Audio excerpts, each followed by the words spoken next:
Good morning, everyone. Happy Saturday, and welcome to the 2021 Southern California Mediation Association Annual Conference. So good to see each of you. Great to see so many of you last night as well. Great to have as many current and former officers and presidents of this fine organization here with us again today. Our theme, of course, is the magic of mediation, and it has been my distinct privilege to serve as the 2021 president of this fine organization. It has, to be sure, been a challenging couple of years, something that all of us were reflecting upon last night. But as my year wraps up, I am so proud of all that our team has accomplished, and it is absolutely a team effort. We've increased the number of PDGs, we've increased the number of social events, we've increased our programming, we've increased our skills building, we've increased everything that you love about SCMA.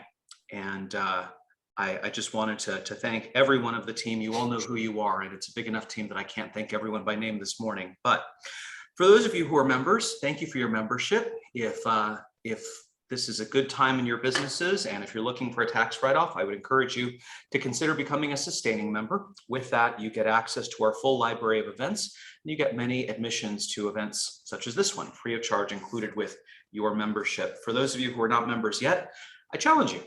Please join at the professional level, the nonprofit level, the government level, the student level. We would love to have you on for the SCMA.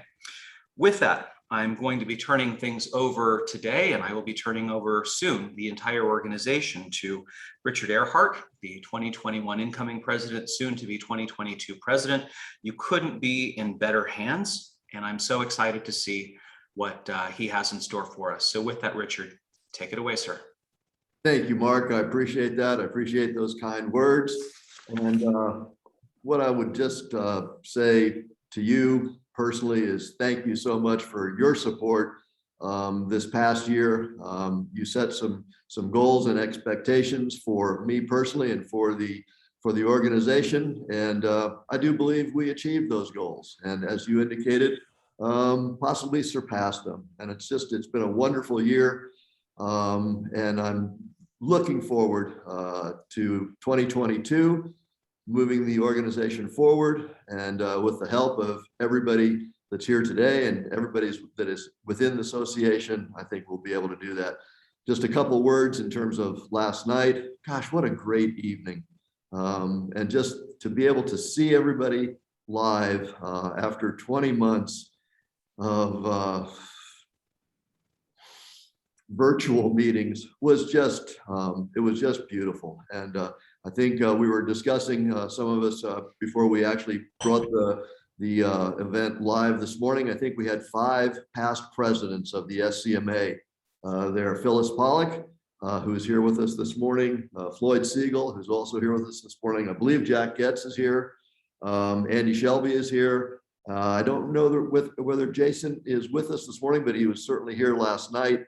And for all of you, gosh, it was just great to see everybody. So again, thank you all. We're looking forward to a great conference, the magic of mediation, and looking forward to a great 2022. Mark, thank you again for your service to SCMA, and to thank you to all of the past presidents of the SCMA and this organization. Richard, Angela, and Jason were also there last night. You're absolutely correct. And I thought I mentioned Jason, but I did not mention Angela. So And Wendy. And Wendy. Oh, that's right. So we were talking earlier, it was 5, but gosh, there was even more than 5 there. So that's just, it speaks to the dedication of the individuals and the presidents of this organization. So thank you all. Thank you. So with that being said, it's my pleasure to introduce our keynote speaker for our conference, Lee J. Berman, the recipient of the 2021 Cloak Millen Peacemaker of the Year Award. And gosh, Lee J., it was just such a pleasure to present that award to you last night. And I think you saw from the response of everybody in the room, as well as leading up to it for 2 weeks, I think maybe 3 prior to the event last night, people responding from all over the world in terms of what you have brought to the mediation community. It was heartfelt from everyone. And I think we saw that last night. And so again, I would just say thank you for all that you have done, starting right here in Southern California, but then expanding out to really an international presence. And it is a well-deserved award. So congratulations. Thank you so much, Richard. Absolutely, absolutely. So this morning, Lee J is going to kick off our conference and his keynote address, Harnessing the Magic of Mediation. And so Lee J, please take it over. Good morning, everybody. Good morning, past presidents and current presidents. And what an honor it was. We didn't even mention Randy Lowry last night being there, the first president of the Southern California Mediation Association. It was just a spectacular night. So thank you to everybody who was there, who made it so special. And I'm looking forward to today. I can't wait. I'm looking at Deborah Dupree's smiling face and some others who are going to be presenting today, and I'm looking forward to it. So we've all heard it said that mediation is like working magic, though most of us have heard it expressed as now go work your magic by the folks in front of us. They count on that. Sometimes we can work magic, but in ways that aren't even readily visible to the parties. The magic of mediation, in my mind, is about two things, and neither of them directly relates to settling the hard to settle case. The magic we do often has more to do with who we are and what our presence is when we're in the room. The magic is more about what we bring than what we do. So much of our energy and our intention is in embodying our confidence, our optimism, and creating and holding space for the parties for them to say things to each other that they haven't said before, or at least in a while. The study of mediation is generally intellectual. It's cerebral, it's strategic, it's tactical. We learn how to do it. We sit in a classroom, we take notes, we go through diagrams and pages, and we study Len Riskin and the Thomas Kilmann instrument and all the other wonderful teachings in the field. They're all important. You got to master the skills, there's no question. But what elevates mediation to the level of being magic is when we create safe space for the participants to actually create the magic themselves. We know self-determination is it's a principle of the mediation process. We learned that in the first day of our first mediation course ever. But this is more than just self-determination. Sometimes the most magical mediations happen when the mediator does very little. So picture yourself sitting at the head of a table. To the right is counsel for the plaintiff, and to their right is the plaintiff. It's a medical malpractice, wrongful death case. She's the daughter. She's one of three. On your left is defense counsel, and far left is the risk manager for the hospital. Plaintiff's counsel goes first. He lays the case out, talks about the negligence and the malpractice he feels was created. And as you hear him telling the story, you can tell already it's not about that. The daughter goes next, and she says, I'm one of three. And by the way, she's in her mid-50s. She says, I'm one of three. My other two sisters aren't backing me on this. I'm here by myself. I was the one on the hospital floor. I was the one taking care of mom when her 4 hours had passed and she didn't get her pain meds, and listening to her writhe in pain. And I was at the nurse's station, admittedly, screaming at them to get her meds. I was that person. And I watched what went on in that hospital, and I feel like if they had taken better care of her, she'd still be here today. She goes on and assures them above everything else, she's not going to quit. So in a lot of ways, it tees up like a typical litigated case. And the plaintiff is venting, we call it, or telling her story. But with tears in her eyes and with passion seeping out her pores. When she finishes, I do what we mediators do, and I say, I'm so sorry for everything you had to go through. think most of us have been through something like that in a hospital before, and it's so painful and it's so hard to watch. She says, thank you. I turned to defense counsel, expecting that he would go next, but the risk manager, who I'd mediated with a few times before, said, Lee J, could I go next? So let me just see a showing of hands. How many of you have ever had an insurance adjuster or a risk manager ask to speak first before counsel? Anybody? Anybody? She looks across the table, mirrors the body language of the woman sitting in front of her with her elbows on the table, and she says, I know what you're going through. And the woman sits back and she says, no, I actually know what you're going through.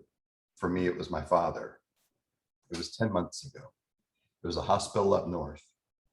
They did a lot of things wrong.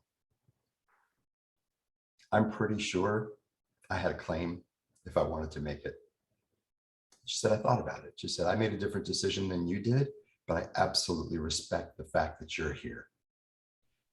I understand what you're going through, and I empathize. And she said, I still reach every morning for the telephone to call my dad and wish him a good day. And I have to remind myself he's not there. The woman starts to well up with tears, the plaintiff. The hospital woman says, I want you to know we are here to do the best we can today to try to make this right. I know we can't bring your mother back. I'm not sure any medicine would have saved her, but I'll tell you, I know what you're going through, and I want to do whatever I can to make it better today. Sitting at the head of the table, all you could do is push back and let out a big sigh. Right? So now I look at defense counsel. He's the only one who hasn't spoken yet. And he's got his elbows on the table and his hands are shaking. And he just looks at me out of the side of his eye. He can't even like turn to face me. He says in a breaking voice, suffice it to say, mine's a little too fresh. Would it be okay if we just went to separate rooms now? I said, of course, absolutely. So I turned to the plaintiff and plaintiff's counsel. I said, I'm going to walk them down the hall. I'll come back and sit with y'all in just a couple of minutes. And I go walk the hospital risk manager and her attorney down the hall. In that room, she said, I said to her, that was amazing. She said, and I said, I'm so sorry you had to go through that too. She said, it's not easy. And I understand. She said, Lee J, I'm going to cut to the chase here. We had a meeting. We roundtabled this yesterday afternoon. I got $35,000, which is the micro reportable limit. So she was a penny under that. She said, did I fight to get her more? Yeah, I did. Do I think she deserves more? Yeah, I do. Am I ever going to be able to get her more? No, this is it.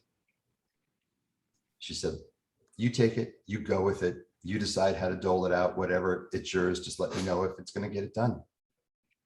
And I said, I got to tell you, after what she went through in there emotionally and you connecting with her that way, I don't think we should nickel and dime this one. I think we go in there straight and notice, I have no problem telling people what I think they should do. And she said, your choice, whatever, you've got it. I said, oh, no, no, no, no. You're coming in there with me and you're the one who's going to present the $35,000 number and tell her everything you just told me. She said, me? Why me? I said, because the way you were able to connect with her in there, you have that connection. She said, well, if you think it's the right thing. I said, let's sit down and go through this once before we go in there. And we kind of rehearsed through it. We went in the other room. She walked in the room. She said exactly the same thing. I tried to get you more and I couldn't. I fought to get you more and I couldn't. I think you probably deserve more, but I'm never going to be able to get it. This is all I've got. And wisely, with some coaching, she saved the number till the end. And she said to the woman, I've got $35,000. Will that get it done?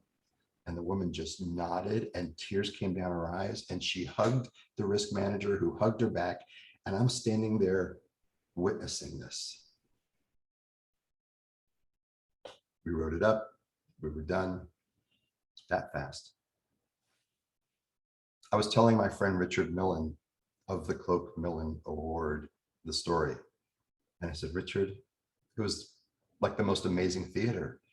And I did absolutely nothing. They did this all themselves. And he said, that's not true. He said, you brought into the room a safety and a comfort and a presence and confidence. And you allowed them to go to a place that they might not have if somebody else wasn't there holding that for them. That's the magic of mediation. And harnessing it sometimes means just being there and bringing that in the room with you. That's why we say sometimes it's what you bring, not what you know. So the second part of the magic happens between participants when we create the space, and what they do when we let them be the good humans they are. So I'm brought in to mediate a music royalty case. It presents as a dispute over the royalties over a now past British pop singer who had big hits in America. And the royalties at this point were throwing off about $130,000 a year. The royalties were being paid to his American wife and 2 daughters. The one challenging for the royalties had flown in from London, had claimed to be his illegitimate daughter. The British tabloids, who can be cruel, had ripped her up one side, down the other, put her on the cover of their newspapers, made a complete mockery out of this woman all over London for claiming that she was his daughter. Apparently, lots of fake daughters had come along trying to claim some of these royalties. And this was years ago. $130,000 was a lot more money then. She sits teary-eyed and tells across the table, the wife and the 2 daughters, the story she'll never ever forget about her 6th birthday and how her dad brought her a pink bicycle with little streamers coming out of the handles and a white basket on the front, and sat on the edge of her bed with her and said, I know I'm not here very much, but I am your father. I will always be your father. I will always be in your life. And then he passed away within a year or 2 after that. She tells the story across the table to his American wife and 2 daughters. The American wife and the lawyers just sat and watched all of this. They were fantastic. They knew when to get involved and when not to. The American wife says to me, is it okay if we meet in a separate room? So I take them down the hall, same room as the last case. She says, can you give me a minute with my girls? And the lawyer and I both stepped out. When they call us back in, she says, I'd like to talk to her directly across the table in front of everybody, if that's okay. And I said, of course that's okay. So what are we thinking we're going to say? And she says, trust me, you'll be happy. She didn't want to tell me more. She wanted the element of surprise. I wasn't going to take that away from her. We go back in the room. She looks across the table and she says, welcome to the family. She says, you are his daughter. He told me that story. Only the 2 of you could possibly know that story. I could tell the minute I looked at you, I thought it was true, but when you told me that story, I knew. Now here's what I want you to do. I want you to go pack your bags in your hotel room. We're going to pick you up. You're not staying in a hotel. You're staying in our home with us. She looked at the lawyers and she said, you got 15 minutes, write it up, give her a share of all the royalties from the back, way back to the beginning. And going forward, she gets her equal 1/4 share. And she gets up. The woman from London gets up. They go to the far end of the table. They hug. The 2 daughters come and glom on to the hug. And now I have this heaping, crying, hugging family sobbing at this reunion. And the 2 lawyers and I looked at each other. And again, I didn't do anything. I literally did nothing except create the space for them to be the good humans they are and make it safe for them to say things they'd never said and have discoveries they'd never had. Then sometimes they need us to intervene a little bit more and play more of a role in their story. Sometimes in our own voice, and sometimes through what Jim Malamed calls speaking through other voices. Raise your hands if you've ever felt like you were just channeling, like the words were coming through you and you weren't thinking of them or inventing them or creating them or strategizing them, but the words just move through you. There we go. I'm sitting in front of a family business dispute. A woman had died, leaving children who were then mid-teenagers, 13 and 15, I think. Her brother, their uncle, took them under his wing, brought them into the family business, pardon me, the food distribution business, taught them the business, coached them, trained them, taught them how to be good business people.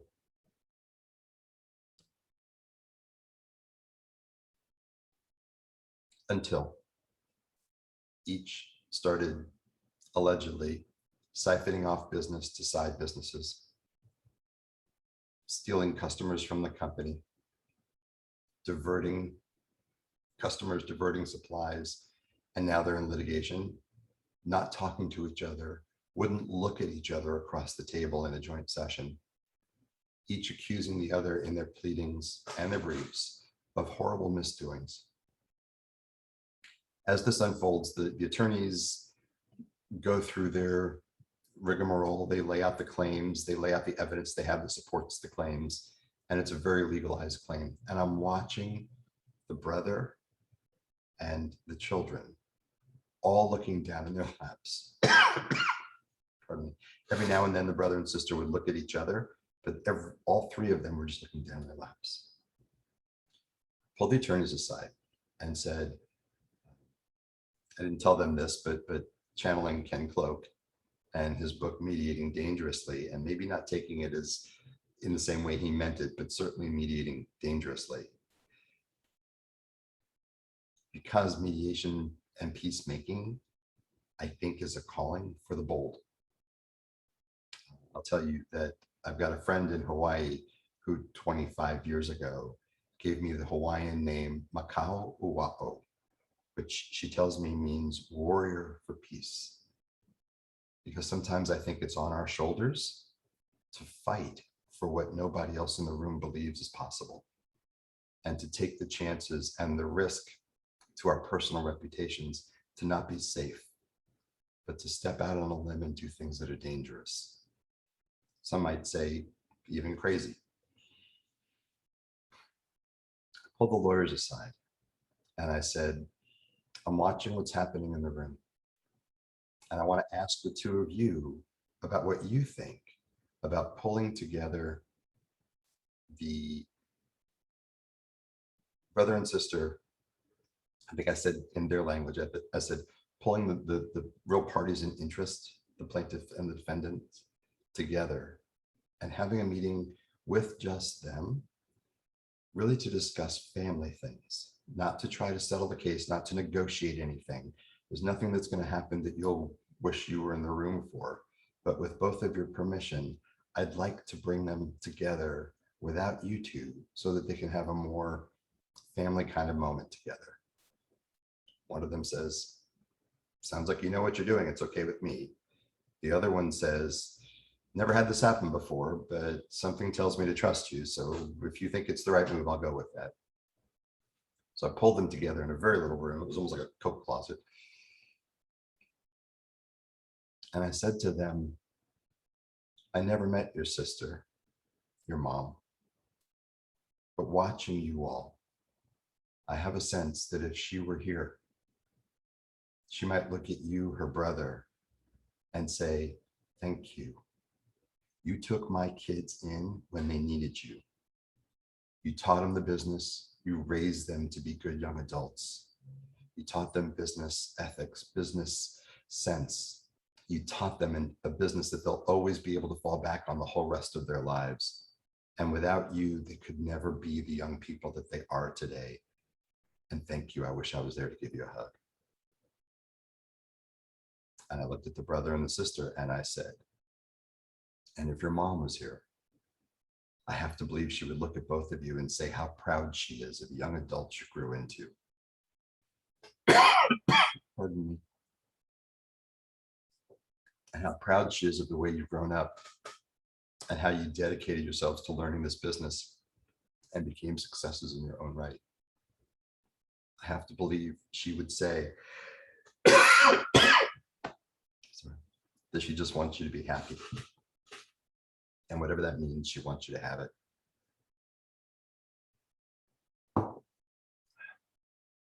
But mostly that she's just proud. I said, you know, we have our work ahead of us today. But my sense is the last thing she would want is you all suing each other and spending a lot of money to fight with each other. But that's not how she left you, and that's not how she wants you to be with each other. So I said, I'm going to suggest that I put each of you alone in your rooms with your attorneys to talk a bit and to think a bit about how you want to approach this from here on out. I'll do anything you want to do. That's what I'm here for today. But I want you to have a thought about what your mom would want, what your sister would want if she were here. They said, okay, put them in separate rooms. Case settled in 45 minutes from that point. They shook hands at the end, and there was a settlement. I don't even remember it. But every one of them came up and shook my hand with both hands and sincerely thanked me. That day, the mediator had to intervene with a heavier hand. I'm so sorry. Had choices. Made choices that maybe not all of us would have made, maybe not many of us. But I tell you the story to encourage you to be bold, to encourage you to trust your instincts and your gut and your heart. Mediating, when done from the brain, gets cases settled. Mediating, when done from the heart and the gut, from that raw and open place inside of us that's not focused on what we can put out, but is focused on what we're taking in.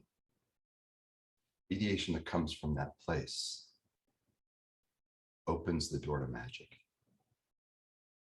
Not every case lends itself to this. Not all the people in front of us lend themselves to this. But I think we have to reach for it if it's there. You know, the old adage is if you shoot for the moon and miss, you might hit a mountain. But if you shoot for the stars and miss, you might just hit the moon. Richard Millen taught me a lot about this. He had a way of simplifying everything. And King Cloak has a way of making it all just beautiful and natural. That's who they are. I'm who I am, and every one of you is who you are. I want to encourage you to bring all of yourself into the room, not just your mind, not just the puzzle putter together, not just the intellectual person who can understand the lawsuit better than the lawyers, if some of you are still trying to do that.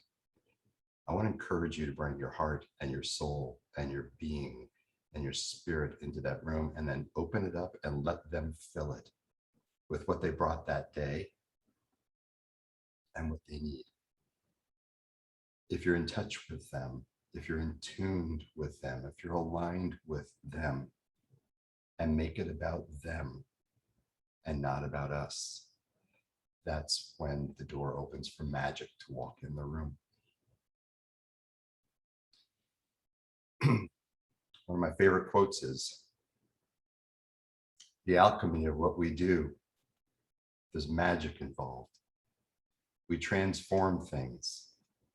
We take things that are ugly and mean-spirited and awful, and help people get through that. We come out the other end of that in a different place.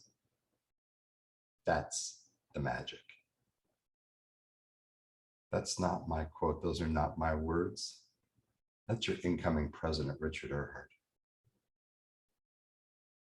That's what he wrote to me about what this conference and this work means to him. And I just want to encourage you to look for it in the room. Assume that it's there and that it's our job just to find it. And if we don't have the answers, open the door and it'll walk in. The people in front of us have the answers. They know what they need. Help them find it. Be of service.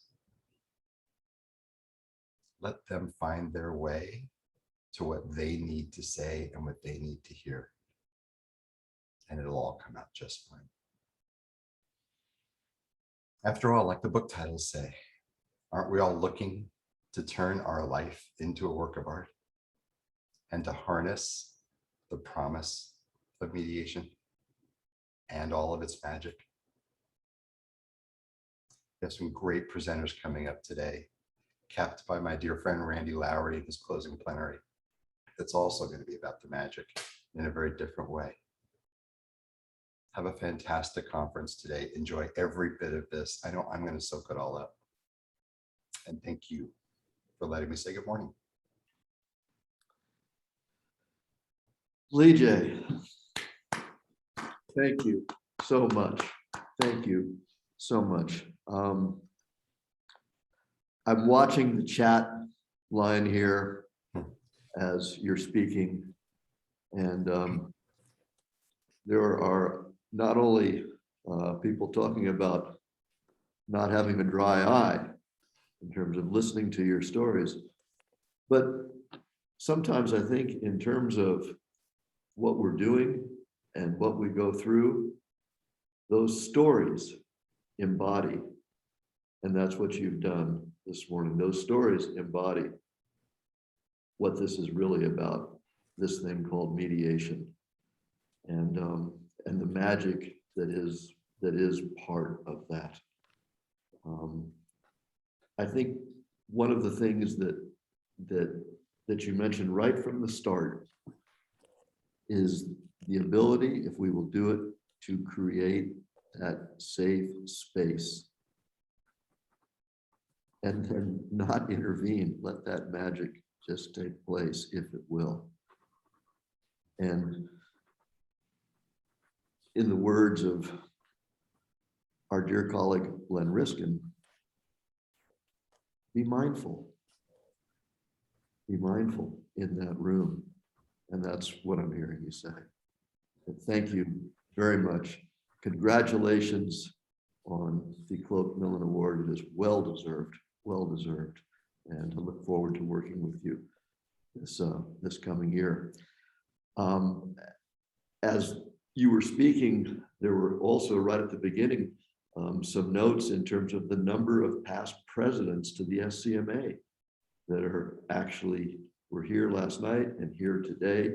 I think I've counted 9 at this point, and that speaks to the organization and also the fact that Randy Lowry came in especially for this conference.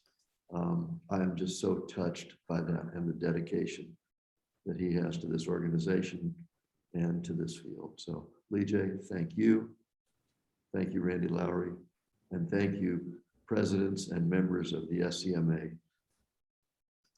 We're gonna have a great conference, and I think we're taking a quick break here right now. And with that, we're going to go into, if I'm not mistaken, advancing your practice persuasion, a presentation by AAA. And so I'm looking forward to that, and looking forward to seeing you as we move forward today. Thank you again, Vijay.